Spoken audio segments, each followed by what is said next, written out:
بچہ حافظ احسن اختر سرب گاؤں کا رہنے والا ہے. ابا جی نے ماں باپ نے قربانی دی ہے. حضرت پیر بادشاہ صاحب کے قدموں میں بٹھایا ہے. جامعہ قادریہ کانیہ میں داخل کروایا ہے. الحمدللہ یہ بچہ چاہتا تھا، یہ استادوں سے کہتا تھا، ہمیں کہتا تھا میں انشاءاللہ اس دفعہ قرآن سناؤں گا.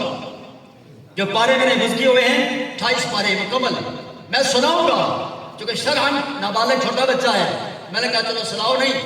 آج ایک ولی کامل کے اس مرکز میں آپ اللہ کا قرآن سنیں. یہ اختر صاحب ان کا خاندان اور بھی سرگ گاؤں والے بیٹھے ہوں گے، بلکہ ہم سب اس واسطے کہ یہ بچہ جو حافظ قرآن ہوتا ہے نا، یہ صرف ماں باپ کا نہیں، یہ سارے اہل سنت کا بچہ ہے. اس واسطے کہ یہ فیضان جا کے خالی ماں باپ کو نہیں بخشے گا، یہ انشاءاللہ اللہ اسے باعمل بنائے. سارے حافظ کو پڑھنے والے بچوں کو باعمل حافظ قرآن عالم دین بنائے. یہ فیضان صرف اپنے خطے میں، گھر میں، گاؤں میں، خاندان میں تقسیم نہیں کریں گے. جہاں جہاں جائیں گے، جہاں جہاں بیٹھیں گے، اس فیضان کو عام کرتے جائیں گے.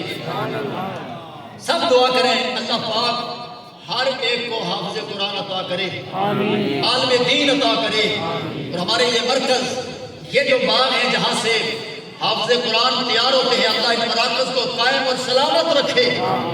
ہم سمجھتے ہیں میں شاید یہ بھی رات کرتا چلوں، فطرانہ جمع کرا دیا، زکوٰۃ جمع کرا دی، عشر، یہ تو ظاہر بات ہے ہر بندے نے ادا کرنا ہی کرنا ہے نا. یہ اس کے علاوہ بھی اپنے مراکز کو مضبوط کریں. میں نے جمعہ پر بھی عرض کیا تھا، پوری دنیا کفر کو اب کسی سے خطرہ نہیں ہے.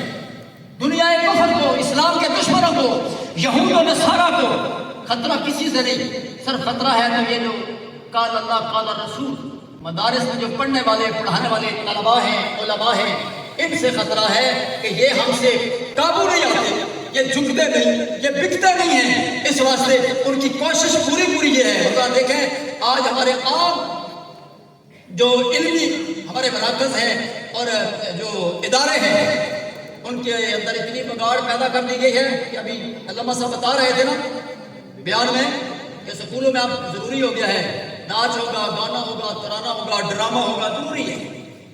اس کو ضروری کر تو حضور کی امت اس لیے نہیں، میرے آقا نے فرمایا اپنی اولاد کو قرآن سکھاؤ، نبی کی محبت سکھاؤ، آل رسول صحاب رسول کی محبت سکھاؤ.